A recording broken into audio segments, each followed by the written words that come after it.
Magandang hapon sa inyo lahat. I came here to announce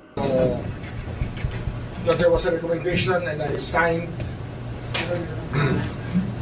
for a 6-month preventive suspension of the Sergeant at Arms of the Acting Sergeant at Arms of the Senate, Mao Ablasca, for what happened the other night, and it's just it's a preventive suspension meant to make things easier for us to get to the bottom of things.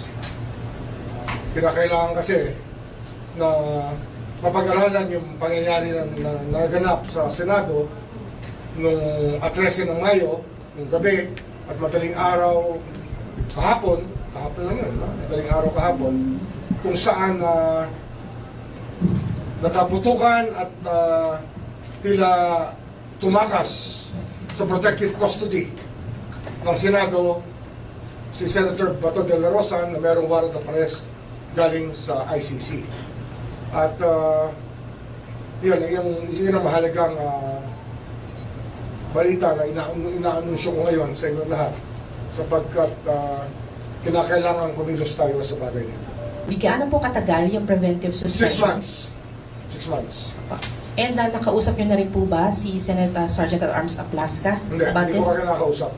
At, pero pinadala ko na ang order sa Senado para matanggap nila kagad sapagkat ang usapang ito ay napakaseryosong usapan.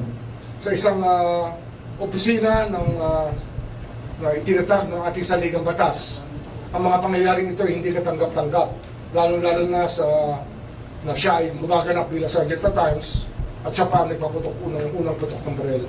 It's worrisome if we allow this to go unpunished and just ignore it. We cannot ignore something of this magnitude.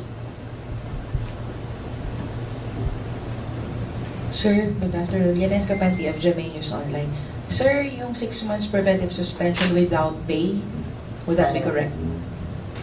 No pay. No pay.